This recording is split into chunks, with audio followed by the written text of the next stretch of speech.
Hi, everyone. Welcome to Foresight's Existential Hope podcast. We're really delighted to have Stuart Buck here today. And we actually met in person at a recent EAG before. I've heard of your research before and just booked a call with you or an in-person meeting there. And we stumbled over a bunch of really interesting meta science projects and problems, challenges, and possible solutions.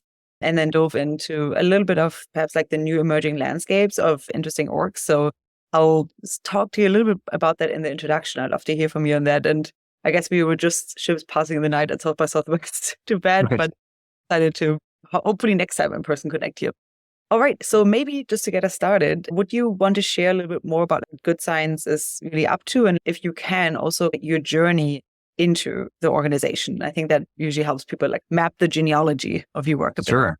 Sure. I should start by rewinding about 12 years or so. So around 2012, I went to go work for a place called the Laura and John Arnold Foundation. It's this major $1 billion plus philanthropy that focuses a lot on evidence-based policy. And it's grown a lot since I joined. When I joined, it was pretty new. There were 8 or 10 people there. Now it's over 100.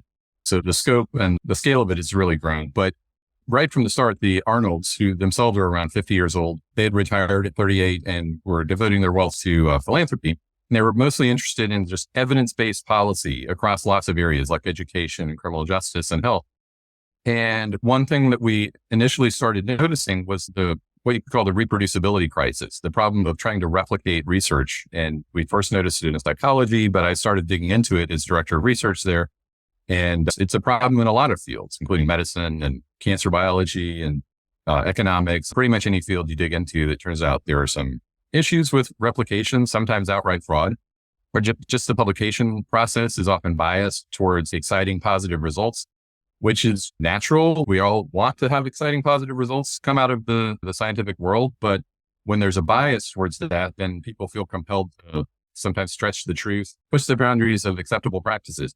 The Arnolds decided that if you want to pursue evidence-based policy, it's really difficult to do that if you're not sure how much you can trust the evidence, or if you think the evidence has been biased and in a positive direction. So their initial kind of vision of philanthropy had been that they would look to education, for example, and it would be fairly simple just to find what are the best ideas supported by the best evidence, and then just write a big check to the best idea. And then it's very simple. But it turns out it's much more complicated than that if you really start digging into the evidence as to what works. And so I started a kind of grant-making program there with the Arnold's money, of course, focused on open science and reproducibility and, trying to improve science. But handed out probably $60+ million over several years.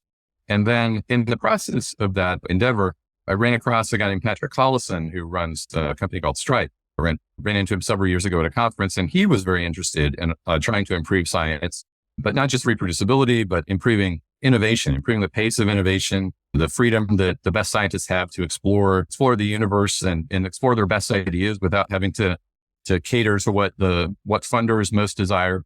So anyway, I introduced him to John Arnold, and we continued conversations. And then a couple of years ago, actually, time has flown. Actually, it's going on 2.5, almost 3 years ago. Had some further conversations with Patrick Collison that led to him being the initial funder for what I'm doing on my own now, which is the Good Science Project. It's a small, I guess you could say, think tank focused on trying to improve federal science funding and policy so that we have faster innovation and hopefully more breakthroughs and clean up reproducibility as well. So that's the journey as to how I got to where I am now. Love it. I think it's always really interesting to hear, and the individuals involved and so forth, and somewhat of the serendipity in it. Okay, That's wonderful. Maybe let's dive into a few of the topics that you actually focus on to give people a little bit of a taste of what you guys are working on. I know that you've published a lot on Substack, but in other outlets too. And you sent me a few really interesting docs. So I would just want to jump around here a bit, if you don't mind. Sure. And one that I thought was really interesting and is, of course, has become, I think, a pretty prominent field recently is the field of meta science progress. And it's not really necessarily involved with individual scientific fields. For example, at Foresight, we support specific researchers working on one technology, but it's really also looking at with a broader lens of what could be improved in the ecosystem. And you've written some really interesting stuff there. And so I'd just love to know, including, for example, how much progress we've made in meta science, but where we could still speed up progress. And I'd love to get your thoughts on on the broader, if you think about science from this meta lens, you mentioned reproducibility as one, but what are a few of the different areas that you think are really holding scientists back right now at producing the research that we would all want from them? And then perhaps like a few recommendations that you have here. Sure. That's really broad. So I'll pick one issue that I care about a lot and that a lot of folks have focused on. And it's really tough to crack though. And it's the issue of bureaucracy. Everyone hates bureaucracy in the abstract, but the problem is that everyone loves bureaucracy when you point to any particular feature of it. So like to take a step back, there have been multiple surveys of federally funded scientists over the past couple decades. And the most recent survey surveyed thousands of federally funded scientists. And they said on average that they were spending 44% of their time on bureaucracy, basically on filing reports and budgets and proposals and just all the machinery that comes with getting a federal grant. And so that everyone points to that and says, that's a huge problem. Scientists spending nearly half their time on bureaucracy. It's like we're paying people to dig a hole and fill it back in for it almost seems. And I should say that's an average. There are some scientists who are fortunate enough to have great administrative help. And so they don't personally have to spend as much.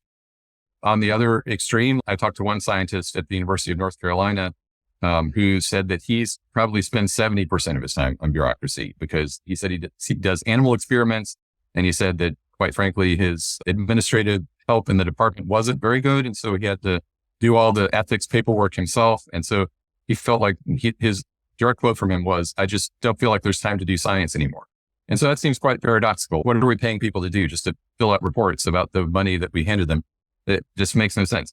And it's depressing. No one goes into science thinking they're going to spend 70% of their time filling out reports and filling out paperwork and et cetera, right? They go into science because they love a particular field and they want to learn more and they want to make discoveries and so forth. And it just drains all the excitement out of science. But here's the problem. Every bureaucratic requirement has some justification for it. There are ethics requirements as to animal experiments. And those are there for good reasons because animals can be abused and can suffer horrifically in experimentation. And so we've developed a whole set of procedures, to protect animal safety and to protect against unnecessary, deaths of animals and so forth. The same goes for experiments involving human beings. And that's, again, thanks to a kind of horrific history of experimentation done in the 20th century on unsuspecting human subjects that were mistreated. And so there's a whole set of ethical requirements there so that nobody wants to get rid of that. It is federal money that's being spent. And so there's going to be some oversight like of the budget and how the money is spent and so forth. Right now, there's a lot of focus on international security and focus on our researchers unwittingly passing the top technological secrets to researchers in China. And there's probably an undue focus on China and maybe some discrimination involved, but yeah, it's still a fair consideration. But how much should we fund research that might unwittingly be used to support a foreign adversary, let's say? So in any event, like any bureaucratic requirement you point to, someone somewhere is going to say, there's a good reason for that, right? We need to keep that one. So it's really hard. As a whole, it's like death by 1,000 cuts. But if you point to any one specific bureaucratic requirement, again, there was a good reason for it. There was some scandal. There was some problem that someone was trying to solve with this rule, with this procedure. And so that's why there have been many efforts to get rid of or to try to limit bureaucracy, but they haven't really gone anywhere because what you really need is to have some person like with almost, I hate to use this word, but almost dictatorial authority over an agency like NIH or over an agency like NSF to just go through the entire bureaucracy and take a red pen and slash through the stuff that isn't necessary or that isn't the top priority. And with the objective of, let's say, reducing the burden on scientists' time to 20%, let's say, rather than 44%. And you'd have to have someone who is willing to make some really difficult trade-offs and difficult choices and prioritize. We have 1,000 things that everyone wants researchers to do. It takes up too much of their time. So you're going to have to slash through some of them that even though they individually, they might sound like a good idea, because you just have to prioritize. So you need someone or maybe a committee that has the power and the will to actually get rid of some rules and regulations that maybe seem like a good idea. And that's politically difficult, but I think it's still worth trying because otherwise we're on a trajectory where ultimately we'll just be paying for 50%, 60% of scientists' time. Yeah. And it's like insanity. Scientists need to have more time to focus on their science. So that's one of the issues that I've written about, but I could dive into many more. Just to touch on this for a little bit longer, like who would be an org that could do this? Or do you think it would be an individual at each scientific organization, or could that be something for the GOA? Or Would there be something like scientists writing an open letter about specific things that they get particularly hung up about in their research? Like in terms of thinking about solutions, if it's not as easy as like a science god coming in and like doing it, Right. are there any pathways that you think are worthwhile exploring? Another challenge is that these rules and regulations arise from different places. They arise from, to dig into the weeds of the American government, like the Office of Management and Budget, or OMB, that has federal-wide authority to regulate how federal monies are spent and accounted for. And so they have a lot of budgetary requirements, amongst others. So that's one source, but that's under the control of the White House. And so the White House could do something about that. Some of the requirements come from agencies like NIH or NSF themselves. Some requirements come directly from Congress. So Congress mandates particular practices and says agencies need to look into X, Y, or Z. Some requirements, honestly, I think come from universities that want to behave conservatively, so to speak. They're risk averse and they want to make sure that they cross every T and dot every I. And some universities perhaps over-regulate their own researchers or overstaff their own departments that are in charge of monitoring and evaluating and submitting budgets and all of that. So yeah, it comes from many different places. So that's one challenge. I do think the White House could, in theory, issue an executive order that asks the Office of Management and Budget to review all of its practices and its rules with a guide towards slashing stuff that has a time requirement on researchers or an impact on researchers directly. The White House could also review its past executive orders because so here's an example. Some of these requirements come from the White House itself, from prior executive orders. So there was an executive order in the 1990s signed by President Clinton that says that if you get federal money, you need to certify that you make people wear seatbelts. And again, it's well motivated. Nobody's really against seatbelts, and it's a good idea. It probably saves some lives, perhaps. But some 20, 30, almost 30 years later, there are seatbelt laws in various states, and probably anyone who wants to wear a seatbelt already does wear a seatbelt. And it's unclear that making people check that box and on federal applications really does any good. And so you could go back and look at it through prior executive orders like that and say, look, here's some executive orders that may have been a nice idea at the time, but we don't need to make everybody at every university certify that they do everything that's a good idea in the world. We can prioritize and say, look, the time had passed when we needed to investigate whether people use seatbelts. And so there are probably any number of requirements like that again, individually, sure, that's fine to make people wear seatbelts. And it's not that much time to check a box, but just in terms of priorities, we should be able to streamline that. So the White House could, as I say, go back and look at the requirements that it has come up with over decades and see where it does streamline. So yeah, I think there are some opportunities that the White House could take advantage of if it wants to. Okay, if anyone relevant is hearing, there's a concrete path to action. I also guess like the problem here is almost just getting worse over time, just because like people rarely ever take things out, but they just add to the pile. Like you never really know how large the pile in total becomes once you start adding stuff to it. But your individual thing that you want to add to is really important right now without considering the entirety of it. So it's definitely, hopefully it's not getting much worse on the long run. But yeah, okay, that's definitely a really important one that I couldn't agree more. Like writing grants is already complicated enough. And if that is a big one, that could be an easy one to perhaps cut down on. The other thing that you've also written about really interestingly is I think on like patents in general. And I think the Substack post was actually titled like how we're screwing over researchers or something like that. And it had at least a bit like patent component in there. And that's, I guess, university targeted to some extent also. So perhaps you could share a little bit more about what you were addressing there and perhaps even tell the quick story of Katalin Karikó if you feel like it. Sure. Yeah. Now, I admittedly chose a kind of provocative title for that article to hopefully get people to read at least a little bit. But to rewind a little bit, there was this famous act in 1980, the Bayh-Dole Act, that was passed in the United States. Prior to that, it's complicated, but basically when NIH, NSF, when the federal government funded research, it would often end up taking control, the government itself would end up taking control of patents arising from that research. And there was this perception that the government is not the most efficient user of patents. It doesn't know what to do with them. They weren't being actually used very well or commercialized or turned into something that was useful for the market, useful for medical patients and so forth. So there's the idea that instead of having the government take control of patents, let's shift that and have universities take control of patents, because universities are technically the recipients of all the federal grants that come from NIH and NSF, et cetera. So the money doesn't go straight to we talk about a researcher getting a grant, but it's not like the money goes straight to the researcher's pocket, right? It goes to the university. They're the ones who handle the money and they pay the researcher, right? So universities are what's that? Yes. Oh, yes. They have a lot of indirect costs. That's a whole separate issue. But yeah, the indirect costs at top universities are often between 60 and 70%. So and just to clarify what that means. So if you as a researcher get a grant, and let's say it's $100 to be simple, like NIH would give $100 designated for you, the researcher, and then they would add 60% on top of that, $60, let's say, as indirect costs of the university. So the total grant would have to be 160 and that. So the 60% is on top of rather than taken out of. So it's not like, so anyways, that's just how that works. And by the way, indirect costs are also supporting a lot of bureaucracy that universities administer. So the bureaucracy issue is tied in to indirect costs. So anyways, universities started patenting, and the story since then has been like, this is a great success. Up till 1980, you had all these patents that were either didn't exist or went unused. And then afterwards, you have this huge flourishing of university-based patents. And so around 20 years ago, there were a bunch of European countries that also started moving in that direction and trying to give universities more control over patents. But here's the thing, in some of those European countries, the prior rule had not been that the government controlled the patents. The prior rule had been that the professor or the researcher controlled the patent. And in fact, they call it professor's privilege in some of those countries.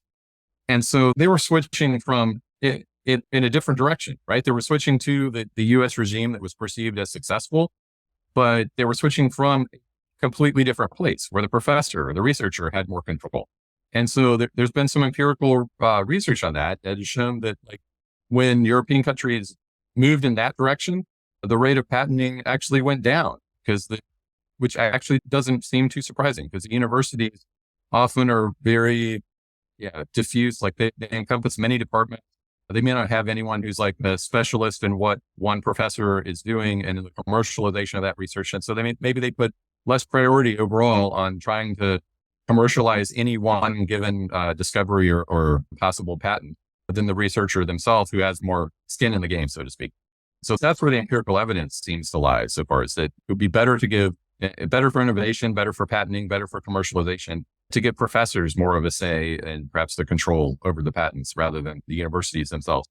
Now, this came to a head with Catalin Carrico, which is a story that I talked about quite a bit. So she was this Hungarian researcher who came over to the US and worked at the University of Pennsylvania and got demoted repeatedly at Pennsylvania because she couldn't get NIH grants to support the work that she was doing on early mRNA research, which at the time it was not very popular. Everyone's heard of it now because it turned out to be the basis of some COVID vaccines. But in the 90s, it wasn't very popular at all. And it was seen as the dead end for whatever, or something that's extremely difficult. It would never work.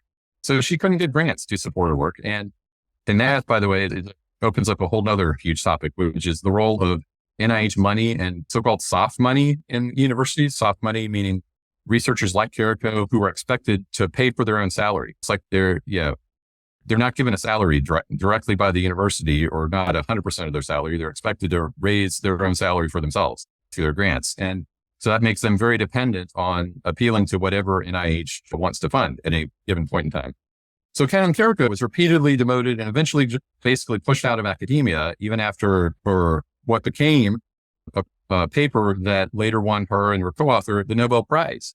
Now, of course, no one knew that at the time. Like then the University of Pennsylvania couldn't foresee the future, but the University of Pennsylvania did, as I found from reading some student newspapers from Pennsylvania. They kept the patents on her work, even after pushing her out of academia. And the student newspaper produced a chart of like the universities across the country and how much money they're making royalties from patents.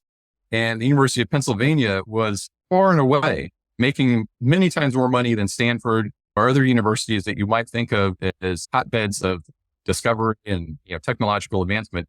Instead, Pennsylvania made something like over $1 billion in one recent year from the COVID vaccines and from the patents on Carrico's research, even though she's long gone from Penn and they not only didn't help with her research, they drove her out of academia.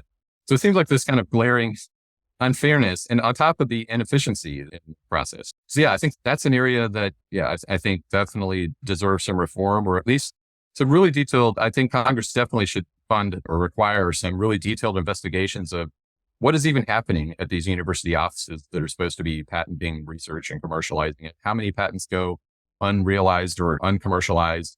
How many take too long? There are lots of anecdotal complaints about certain universities that the process takes too long and the university demands too much of a cut. I think it'd be better to have a more systematic kind of investigation to add to the anecdotal stories. But in any event, I do think that the story from Europe or the empirical evidence from Europe shows that it might be better to move back in the direction of giving the professor or the researcher more of a say in what happens to their own discovery. Yeah, it's crazy when you think about it. It's almost like all the incentives there are wrong. It's a few that are right, but like, why even, how to come up with that type of system in the first place, I think. But yeah, I think I love that there is this almost not really an A/B testing, but at least some precedent of how it used to possibly work better. And that would seem useful to go back into that. You already mentioned one of the bits on funding and with the kind of like soft support from the NIH. And so I think another really interesting, super detailed analysis that you've done is specifically on NIH reform. You list a full laundry list there of things that could be improved with the NIH. And I don't think we get through all of them. I think I'm counting almost 10. And a few of them we already touched on them individually. But when you think about the NIH, what are like a few kind of crucial areas that you yourself are perhaps really excited about and promoting that there could be possibly a good reform applied to the NIH? Sure. I think there are any number of ideas, as you say. I think one thing the NIH should consider using more is an approach called basically fund the person, not the project. Now, it's interesting. There is a program at one of the NIH institutes called the National Institute for General Medical Sciences, NIGMS. And if you're wondering what that is, because many folks might, I did when I first started. It's basically an NIH institute that funds basic research, as opposed to National Cancer Institute, which focuses on cancer, or the National Heart, Lung, and Blood Institute that focuses on the cardiovascular disease, et cetera. NIGMS is focused on truly basic science that's not necessarily connected to any one specific disease, like some of the other NIH institutes are. So NIGMS has this program called Maximizing Investigators Research Awards, MIRA, and they pronounce it MIRA. And this program is really intended to give researchers more flexibility and freedom, to give them funding for several years where they don't have to spend as much time trying to pre-specify everything that they're going to do and then report back on what they said they were going to do 3 years ago, 4 years ago. Instead, it's intended to give them more freedom to follow the science and to follow their nose, so to speak, as to what the best ideas are at any given point. And I think that there's some evidence that the papers produced by that are performing equally as well or better in terms of citations. That's only one very limited metric. I think longer term, you would want to see a rate of breakthrough discoveries. And that's hard to see because you can't expect a breakthrough every day from everyone. That's impossible, right? And as the director of NIGMS, John Lorsch, has said, if I knew where the next breakthrough was going to come from, I would have already made that discovery myself. So part of his idea of funding is that you want to spread the money widely amongst talented scientists and give them the freedom. And who knows where the next breakthrough will come from is much, especially with basic science. Often there's any number of stories from basic science where a discovery will be made in 1 decade, and then 3 decades later, it turns out that it's amazingly useful or influential. Yeah, I think that's a good example of a program that's experimental at NIH in the sense that it's a new thing. It's still fairly new. It's been around for a few years. I think that program could be expanded to other institutes at NIH, like National Cancer Institute. And there are other institutes that have a version of this, but it's much smaller. NIGMS funds this type of grant 4 times as much, when I last reviewed the numbers, 4 times as much as the rest of NIH put together. Huge imbalance. NIGMS is very much focused on this for basic science, but I think you could try that approach elsewhere at NIH. And again, with the idea of giving scientists more flexibility and freedom. And here's another key idea that was in the document I sent you, which is NIH should take a more deliberate approach to experimenting and learning from what it does. Take a very meta-science approach. Instead of just starting up new programs and saying, all right, everybody's going to do this, then you don't have as much of a chance to learn and to iterate and to introduce deliberate experimentation. NIH is big enough that you could do like a literal randomized experiments in how you hand out money to, they fund something like 90,000 grants at any given point in time. There's 90,000 active grants, and each grant often supports multiple researchers. So I'm not sure the exact total, but it's hundreds of thousands of researchers that are supported by NIH. That's plenty of opportunity. So you could do a randomized trial that involved 1,000 researchers, and that would be a drop in the bucket from what NIH supports. And you could randomize 500 to be funded in one way, 500 to be funded in a different way, and then just follow them and over time and see what happens. See what are the results from funding that offers more flexibility and freedom versus the more usual way that NIH does things. And I think that kind of deliberate experimentation is something that NIH should do at all. They barely ever have done that. Yeah, I think on your last point, it's really interesting just to harp back on the kind of like funding people, not projects, that is somewhat also pretty present right now, I guess, in the private space, where I think, for example, the Lieberman brothers, they're now launching a new effort to actually fund individuals early on, before basically making bets early on and almost invest into individuals like you invest in companies. And I think that kind of, at least that meme or that new approach should also hopefully extrapolate outward through different perhaps even scientific funding organizations. I think that would be wonderful. I think. Yeah, I mean, I'd like the parallel to venture capital, because I mean, I think there are any number of, again, anecdotal, but statements or the examples of venture capitalists who say, yeah, you're making a bet on the person.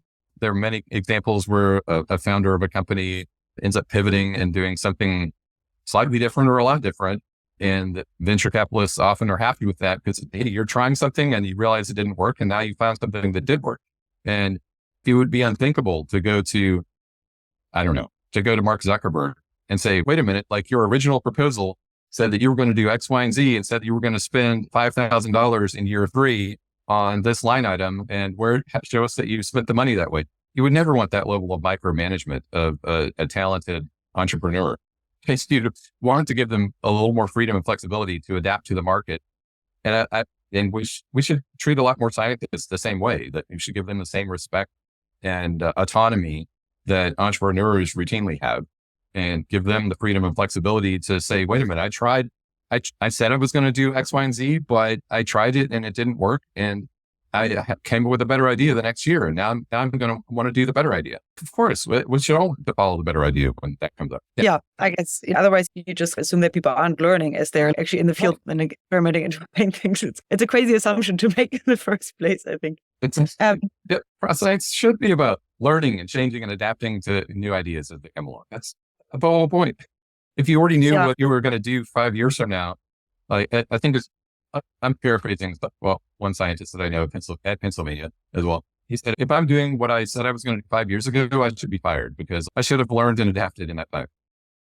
Yeah, I love it. And we only got through a small part of the laundry list that you have for the NIH there, including like other missed opportunities and stuff. But I think I want to close at least my part of the podcast with a question, perhaps like a little bit on a hopeful note, to already lean into the existential hope part of the podcast after. But we have briefly touched on when we met, and you've also pointed out again afterwards, that there's actually now a really like a cool new landscape emerging of like these alternative possible homes for researchers and scientists. I think there's FROs, there's Future House, Park Institute, there's Astera, Spectec. There's a few really interesting new orgs that have been popping up. And we've certainly had a few founders and executive directors of these orgs already on here for podcasts and for individual topics. But could you share a little bit of how you see that landscape changing and what these new organizations are setting out to do, and perhaps what we can hope from them? And we don't have to cover all of them, but just the general spirit, right. A great idea.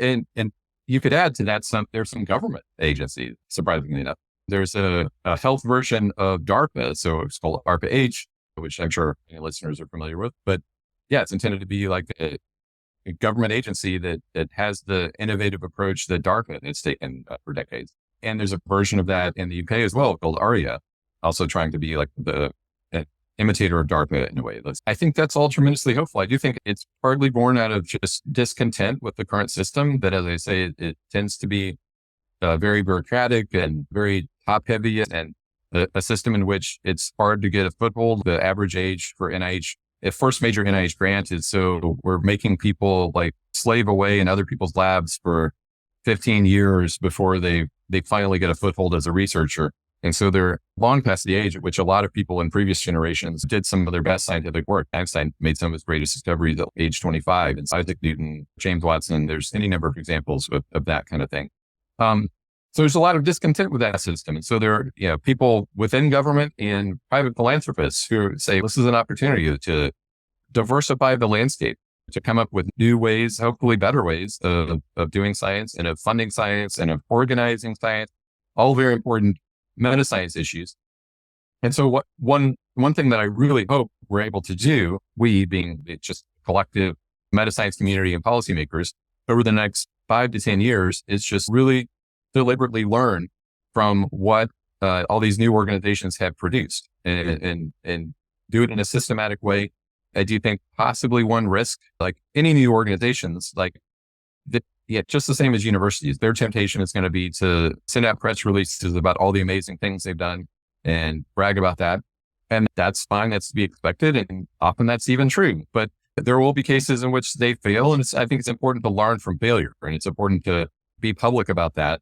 And so I think hopefully over time, we can have a meta science discussion that's able to have just a truly honest appraisal of what's working, what has failed, and failure isn't a bad thing. We should learn from not everything that's going to work the first try. Let's learn about how to design organizations more efficiently or more appropriately going forwards. And so I think that's where I hope the conversation goes over the next 5 to 10 years. Yeah, thank you for that. So this part is more like the philosophical part. We've been talking about the meta science and everything, but it's diving into the sort of existential hope aspects of like where science and the progress of it can take us. You touched on it now, but I would be really curious to hear, do you feel like things are changing? Are you gaining traction with this? Yeah, I do think things are changing. Again, we just touched on that with all the proliferation of new organizations, both inside government and outside government, I think that's a really hopeful sign. And again, my hope is that over time, there should really be a diversity of approaches and organizations. That probably something that would be bad for science is to say everybody has to fit in the exact same box. Like that probably isn't good, even if the box makes sense, so to speak. Right. So we talk about fund the person, not the project. That seems like a good idea and we should use it sometimes. But I think if like literally 100% of science funding was fund the person, not the project, there'd probably be some failure points there as well. There'd probably be some things that got missed. There are some examples where you should fund an organization, like fund a team, not the person, right? So there are lots of different approaches one could use. And in fact, there are in some areas of science, the Large Hadron Collider or big astrophysics efforts, you're not funding one person. You're funding like a team of 1,000 people. You know what I mean? So yeah, any one approach to science and to science funding, I think would probably be suboptimal. But I do think that hopefully going forward, I think one thing that could help improve the pace of innovation is having a more deliberately diverse approach in like how we fund science and the source of people to get funded and so forth. And when I say the source of people to get funded, that's also an interesting point to emphasize. There are lots and lots of examples from history where great scientific advances come from places that sometimes you wouldn't necessarily have expected, or they come from people that were heretics at their time. Semmelweis and the germ theory of disease, like people despised him at the time. There are tons of examples like that. And it doesn't mean we don't want a science funding system that only funds people that are outcasts and heretics. That probably would be in the wrong direction too. But I do think there should be some space within science, like a National Institute for Oddballs.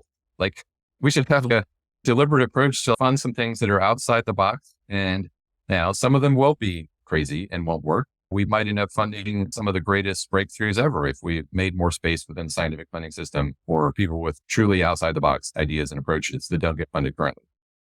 Yeah, I remember I was talking to the economist, I think, Johan Norberg, he was talking about how technology often progresses like it comes from quite like dirty areas or not necessarily the most appreciated ones. I think his example was the technology of like online payment solutions coming from porn, like people wanting to watch porn online. And that was like what drove online payment solutions. And now that's a very useful and established thing. And I'm sure there are more like exciting scientific innovations that came from not the most appreciated areas, maybe. Yeah, but it sounds like you're positive and you're optimistic. Would you say that you're optimistic about the future? That is a big question. In general, yes, I think that there's lots of possibilities. There's dangers as well. We both kind of, I think I met you at an effective altruism conference. There, certainly areas like nuclear proliferation or biosecurity or artificial general intelligence. There's some areas of potential R&D advancement that do possibly have some risk, and some would say existential risk. But I think the theme of your podcast, Existential Hope, right? It's that, hopefully with the broad sweep of innovation and improvement, that we can address those existential risks, and that we can hopefully still keep progressing and making life better for everyone. And so I think that's where, like, I guess my hopes and efforts would lie, is like trying to figure out what we're doing wrong, all the ways in which we're holding back scientists and science itself, and figuring out ways to hopefully speed up and accelerate the pace of innovation. I think that does offer more hope for the future. Yeah. I'd be interested to hear in relation to the like increasing pace of progress on like in relation to maybe AI in specific. Do you see the science landscape shifting due to that? Due to AI in general? Yeah. That I haven't looked at it much in depth. There are some really amazing advances that have been made. For example, AlphaFold and protein folding. There are other similar tools that are like that offer the potential to speed up at least some components of science. I'm less certain myself with what I've seen out of large language models so far. It seems like they have they sometimes show signs of great sophistication, but then sometimes they like just completely hallucinate, at least the ones to date. And so I'm a little nervous about that. You could end up with kind of pollution of the scientific literature with people using AI models to write papers thinking this will help them publish more. And then it'll end up online somewhere and might be largely fake or largely just made up or hallucinated. Another thing that I worry about, and this is born out of the work that I did while I was at the Arnold Foundation, a lot of the published literature just isn't that good. Some of it's outright fraudulent, and there are more discoveries about academic fraud that come out, it seems, every week. A lot of it isn't that reproducible. And even the stuff that is reproducible, it often isn't described that well in print. So one thing that I funded, for example, was called the Reproducibility Project in Cancer Biology. And their original idea was to replicate the experiments from 50 top-cited cancer biology papers. And ultimately, they could only complete fewer than half of their intended experiments. And the reason was that in every single case, you couldn't just go off the published paper. You had to go back to the original lab and ask them to fill in all the gaps and fill in all the details about what they had actually done. And some of the original labs were not cooperative at all. And in some cases, just were hostile. In some cases, just said, we're not sure. And when they were cooperative, the answer was always that you need twice as much materials as you expected. And so it's going to cost more and take longer. And so I worry about AI models that might be trained on scientific literature as if what's written down on paper is the complete and true. And that's often not the case. And I just worry that just spiral into even more irreproducible work. So I don't know. I'm, again, cautiously optimistic about some of the specialized tools that are out there that are based on like really rigorous systematic databases. But then there's a whole wealth or a whole broad millions and millions of scientific articles that I would say probably aren't worth trying to use in an AI model in the first place, or at least with great skepticism and lots of corrections needed before you just train an AI model and expect to get useful information out of it. So it's all over the place, but yes, that's my answer for now. Yeah, no, that's very interesting. I hadn't really thought about that in relation to that it would get access to like maybe incorrect data technically. But yeah, I guess I heard about the Center for Open Science, and that's like where they try to pre-register the studies that they're doing so that you can actually check if they are correct in that they're reproducible, or that oftentimes you don't really publish what's maybe not like an exciting result or something like that. But here you can see what people have published or have been doing research on, even if the results aren't like that exciting. Any other like projects like that you think are promising or seem like they could actually make a difference in this field? Yeah, there's a lot of directions I could take this. So like The idea of pre-registration really came out of medicine from some recommendations that were made in, I think, as early as the late 1980s, or definitely by the early 90s. There were some folks writing about it, the idea in medicine. There's folks in medicine they were trying to do meta research in medicine to try to summarize the whole body of literature. And as of the 90s, and probably still true somewhat today, they were very frustrated. And I remember an article by a couple of folks at the time where they said that it's really strange to them that you can find much more information on baseball statistics and up to the minute information about every baseball team, every baseball player, everything they've ever done. But yet it's impossible to find that information about clinical trials, that much wealth of information about clinical trials in medicine, which is to them more important than baseball even. So pre-registration was in part a way to get access to information about the trials that are being conducted on human beings and involving drugs or other types of treatments that might be used in medicine. That was one motivation for it, is to be able to see the whole denominator, so to speak. It's easy to see the published successes and the press releases of announcing that a drug will cure in the US, the commercial that say, try this drug. But it's harder to find the failures. And the idea of pre-registration in part was intended to address that. And then subsequently, I guess you're able to, there was one famous article by kind of Eric Turner and some colleagues where they reviewed, something like 70 or 80 clinical trials that had been done on antidepressants. And I'm going off of memory here, so I might get a number slightly wrong, but roughly half of the trials showed that the antidepressants worked, and roughly half of the trials showed no results. The antidepressant wasn't any better than placebo. And they had access to all this because of both pre-registration and because they went to the FDA, and these were FDA approved drugs, and the FDA demands to see all the evidence and not just what got in the top journal. So you have the whole denominator there to look at. And so what they found was that basically all of the positive trials, I think except one, got published in a top journal. And the negative trials, or the null trials, mostly went unpublished, but I think a few of them were published and then with a kind of spin or misrepresentation as if they had been positive studies. And so, if you look at the medical literature, and then this is also ties back to what I was saying about AI. If you looked at just the medical literature on those antidepressants, you would say, wow, they all work. Everything's amazing. But if you look at the whole body of evidence that the FDA could look at, you would say, sometimes they work, sometimes they don't, or sometimes the one medicine is better than others. It's a lot more complicated and messy when you have all the evidence sitting before you. So there have been efforts like that in medicine. Pre-registration has been growing in other disciplines, psychology and economics in particular, over the past 10 years or so.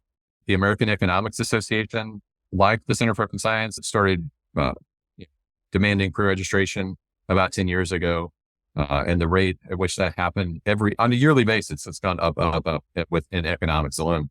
I think that's all kind of hopeful signs of progress in different fields, just better practices about being public about what kinds of studies you're doing. And then ultimately it's kind of all for naught unless you publicize the failures and the no results as well. Because again, if you only publish the positive results and don't say anything publicly about the negative results, it's very skewed. It'd be like if you flip a coin and then you only announce when you flip a heads. You would look like you flipped 100% heads, but that wouldn't be true. So it'd be very misleading. So that's what I think. Yeah, I'm going to make a bit of a turn with the next question now, which is, it's a question that we always ask in this podcast, which is in relation to a eucatastrophe. So it's a term that means basically the opposite of a catastrophe. So once it's happened, the value of the world would be much higher. And I feel free to relate this question to your area of expertise within science.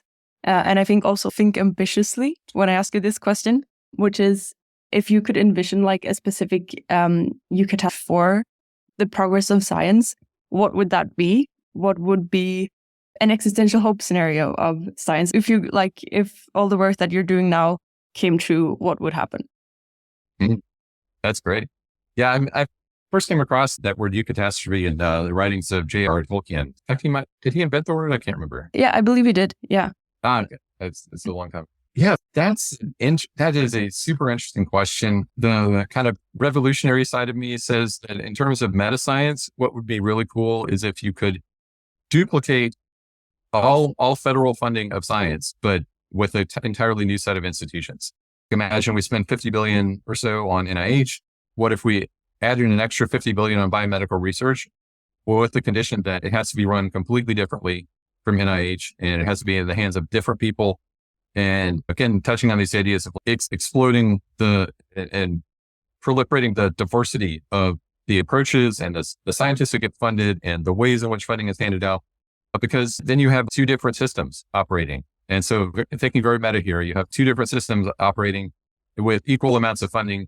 And now you can really see at a grand scale, hopefully, what happens. What are the results? It would be a chance to test out lots of different meta science ideas that people have discussed for years or for decades, but you just really need a kind of a grand landscape in which to experiment with that. So again, that's very meta, but my hope would be that we learn a lot about how to fund science and how to organize scientists into organizations, into labs and universities. Maybe we need entirely different institutions that don't look anything like universities, for example. Maybe you should set up a whole national institute where the rule is you can only fund scientists who are working out of their garage. I don't know. You need some kind of like wild ideas out there to try out different approaches, different scientists, different ideas. And my hope would be that at a minimum, we'd learn something from that. But in terms of existential hope, I think we might end up creating a number of great breakthroughs that wouldn't have happened otherwise in today's top-heavy bureaucratic system that is so conformist and so focused on doing whatever gets you approval from the kind of the existing bureaucracy. So. Yeah, I really, really like that. If you were to introduce someone who's entirely new to this field, is there anything you'd recommend that they read or watch? Maybe it's just your own Substack, or is there anything else that you would recommend for an intro to the field? Mm-hmm. Sure. The writings that Good Science Project has produced are a good place to look at. You mentioned the Center for Open Science. They've had a number of publications and projects that are related to meta science. I would say that there's more stuff coming out from the Institute for Progress and the Federation of American Scientists. They've had a series of papers on open science, for example. Yeah, that might be, that gives you plenty of reading to start with. And then that sounds like a great place to start. And how can listeners best stay updated with your work and the work of the Good Science Project? Sure. You mentioned Substack. It's just goodscience.substack.com. Also, the website is just goodscienceproject.org. And yeah, I'd love to hear from folks who have ideas or who enjoy the writings and want to learn more. Great. Thank you so much, Stuart, for coming on this podcast. We really appreciate it. And we'll definitely keep an eye on all the work that you're doing with the Good Science Project in the future. So thank you so much.